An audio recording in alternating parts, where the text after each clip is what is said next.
గురుర్బ్రహ్మా గురుర్విష్ణుః గురుదేవో మహేశ్వరः గురు సాక్షాత్ పరబ్రహ్మ తస్మై శ్రీ గురవే నమః. అగజానన పద్మార్కం గజానన మహర్నిశం అనేకదం త్వం భక్తానాం ఏకదంతముపాస్మహే. శరదిందు వికాసమందహాసాం స్ఫురదిందీవరజోలోచనాభిరామాం అరవింద సమాన సుందరాస్యాం అరవిందాసన సుందరీముపాసే. ప్రక్రాదనారద పరాశర పుండరీకవ్యాసాంబరీష శుకశౌనక భీష్మదాల్భ్యాన్ రుక్మాంగదార్జున వశిష్ఠ విభీషణాదీన్ పుణ్యాని మాన్ పరమభాగవతాన్ స్మరామి. 2024 సెప్టెంబర్ నెల 1వ తారీఖు నుండి 30వ తారీఖు వరకు మాస ఫలితాలు చెప్పుకున్నాం. అయితే ఇదంతా కూడా జాతక భాగం. జాతక భాగంలో రాశి ఫలాలు చెప్పుకుంటున్నాం. ఈ రాశి ఫలాలు ఏమిటాయంటే జన్మ నక్షత్రాన్ని బట్టి రాశి ఫలం వస్తుంది. ప్రతివాళ్ళు తన పేరును బట్టి నాది ఫలానా రాశి అండి అంటున్నారు. ఏదో ఇష్టం వచ్చిన పేరు పెట్టితే అది రాశి కాదు ఒకటి. తర్వాత జన్మ నక్షత్రాన్ని బట్టి వచ్చేదేమో గోచారం, జన్మ లగ్నం పుట్టిన టైంను బట్టి వచ్చేది గ్రహచారం అంటారు. 2 ఉంటాయి. ఈ 2 కాక 3వది పోతుందండి. కొంత మనం ధర్మమైన సంపాదన అధర్మమైన సంపాదన 2 ఉన్నాయి. అధర్మమైన సంపాదన వల్ల మనకు గ్రహచారాలు గోచారాలు వస్తున్నాయి. ఈ పాపం వల్ల బాధలు పడుతున్నాం. ఈ పాపం వల్లే సమస్యలు వస్తున్నాయి. కాబట్టి ఈ పాపం ఏమిటో ముందు ఒక్కసారి చెప్పుకుందాం. అది చెప్పుకొని మరి జాతకాలు చూపించుకోవాల్సిందే, జాతకాలు చూడాల్సిందే, దైవాన్ని పూజించాల్సిందే, దైవాన్ని నమ్మాల్సిందే. దైవం అనేవాడు ఖచ్చితంగా ఉన్నాడు. జ్యోతిష్యం అంతకంటే ఖచ్చితంగా ఉన్నది. ఇందులో లేనిది ఏమీ లేదు. 2024 సెప్టెంబర్ నెల 1వ తారీఖు దగ్గర నుంచి 30వ తారీఖు వరకు కన్యా రాశి ఫలితాలు. కన్యా మిథునయోర్బుధ. ఈ కన్యా మిథునాలకి బుధుడు అధిపతి. ఈ రాశి వాళ్ళకు కూడా చెప్పాలంటే 4 గ్రహాలు బాగున్నాయి. శని, గురువు, కుజుడు, శుక్రుడు.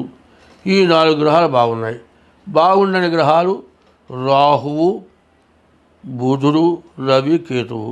ఈ 4 గ్రహాలు బాగాలేవు. కాబట్టి ఈ రాశి వాళ్ళకి దాదాపు వచ్చే దాంట్లో సగమే మిగులుతుంది. మిగతా సగం అనవసరంగా ఖర్చు అయిపోతుంది. కాబట్టి ప్రతి రాశికి ఇట్లా చెబుతున్నానని మాత్రం అనుకోవద్దు. ఈ సంవత్సరం కష్టపడని, బాధపడని, నష్టపడని మానవుడు ఎవడూ లేడు. ముందు ఏ పని చేయాలన్నా మనశ్శాంతి కావాలి. మనస్సుకి ప్రశాంతత ఉండాలి. ఎప్పుడైతే మనస్సుకి ప్రశాంతత ఉంటుందో అప్పుడే మనం చక్కగా ముందుకు వెళ్ళగలుగుతాము. ప్రశాంతత లేకపోతే ఏం చేస్తాము? మరి కొట్లో ఏదైనా కొనుక్కున్నాం అనుకోండి, రూపాయి అనుకొని 100 రూపాయల కాగితం ఇస్తారు, వాడు చిల్లరివాడు 99 రూపాయలు దండగవుతుంది. ముందు ఎవరికైనా ప్రశాంతత లోభించింది, ఇంట్లో సమస్యలు, ఇంట్లో ముందు కుటుంబం అంతా కూడా మంచిగా ఒకళ్ళతో ఒకళ్ళు సన్నిహితంగా ఉండాలి. అటువంటిది లేకుండా ఎక్కడైనా సమస్యలు వచ్చినట్లయితే మన గ్రహస్థితి బాగుండలేదు అని తెలుసుకోవాలి. శని వల్ల మంచి లాభదాయకంగా ఉంది. గురువు, కుజుడు. గురువు వల్ల విద్య, ఉద్యోగం, వ్యాపారం. కుజుడు వల్ల వ్యవసాయదారులు బాగుంది. శని వల్ల మోటార్ ఫీల్డ్ వాళ్ళకి ఇనుముకి సంబంధించిన లేత్ మిషన్లు కానీ, ఇళ్ళ స్లాబులు వేయటానికి పనికొచ్చే ఐరన్ కానీ, మరి ఇట్లాంటి హౌస్కి ఇళ్ళకి సంబంధించినటువంటి పనులు చేసేవాళ్ళు, సిమెంటు, ఇసుక, బిల్డర్సు, తర్వాత మరి ఇప్పుడు స్థలాలు అమ్మకం చేసే బ్రోకర్స్కి కానీ అందరికీ కూడా శని వల్ల బాగుంది. గురువు వల్ల చదువుకున్నటువంటి పిల్లలు మంచి ఉత్తీర్ణులు అవుతారు. ఈ నెలలో తర్వాత విదేశాలకు వెళ్ళాలంటే మంచి అవకాశం, పాస్పోర్ట్ దొరుకుతుంది, విదేశాలకు వెళ్ళటానికి అవకాశం వస్తుంది. కుజుడు వల్ల మరి డబ్బు నిల్వ చేరుతుంది. ఆ నిల్వ చేరిన డబ్బుని ఏదైనా తగిన వస్తువు, ఎందుకంటే ఫ్యాన్స్ ఐటమ్లు, సోఫాలు, కుర్చీలు ఇట్లాంటివి కాదు, బంగారం ఇల్లు వాకిలో కొనుక్కోవాలి. ఇల్లు కొనుక్కోలేము, కనీసం బంగారం కొనుక్కోవాలి. అంటే ఏ రోజైనా విలువ కలిగినటువంటి వస్తువులు కొనుక్కుంటే మనకి ఎప్పుడు కూడా బాగుంటుంది. కాబట్టి ఈ రాశి వాళ్ళకి మరి రావుకి 18,000 జపం చేయించుకొని మినుగులు దానం చేయాలి. బుధుడికి 17,000 జపం చేయించుకొని పెసలు దానం చేయాలి. రవికి 6,000 జపం చేయించుకొని గోధుమలు దానం ఇవ్వాలి. కేతువుకి 7,000 జపం చేయించుకొని ఉలవలు దానం ఇవ్వాలి. ఇట్లా చేయటం వల్ల మీకు అన్ని విధాలా కలిసి వస్తుంది. ప్రతి వాళ్ళకి మళ్ళీ మళ్ళీ చెబుతూ ఉన్నాను, మీ పిలిచే పేరు వల్ల గోచారం కాదు. చాలామంది ఏం చేస్తున్నారు, పూర్వం పెద్దవాళ్ళు పుట్టిన తారీఖు, నెల, సంవత్సరం, టైము రాసి పెట్టిన వాళ్ళే ఎక్కువ మనకు కనపడుతున్నారు.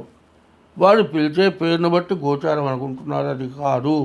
అట్లా లేనప్పుడు ఎట్లాగండి అంటే మీ సాముద్రికం ద్వారా మీ జాతకం చూపించుకోండి. ఇంకా ఇది కాక మీ సంతానం డేట్ ఆఫ్ బర్త్, మీ హస్త సాముద్రికం ద్వారా మీ జాతకం పూర్తిగా తేలుతుంది.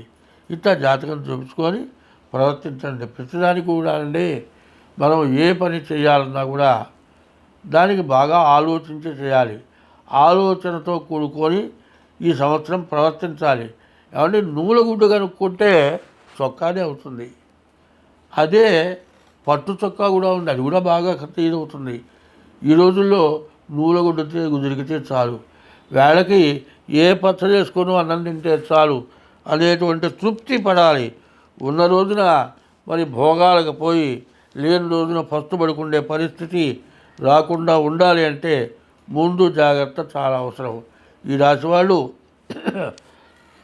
రాహుకి మినువులు, కుజుడికి కందులు, బుధుడికి పెసలు, కేతువుకి ఉలవలు, రవికి గోధుమలు ఇవి దానం ఇవ్వటం, ప్రతిరోజు కూడా శివాలయానికి వెళ్ళి శివుడికి ప్రదక్షిణ చేయటం.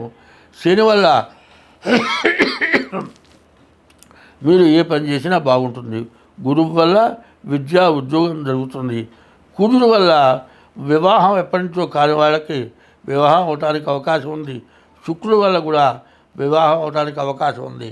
కానీ కాలసర్ప దోషం ఈ రాశుల వాళ్ళకి కనపడుతుంది.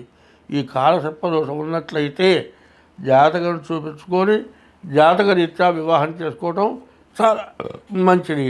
కాబట్టి మీ జాతక రీత్యానే మీరు ఆలోచన చేయటం చాలా మంచిది. స్వస్తి.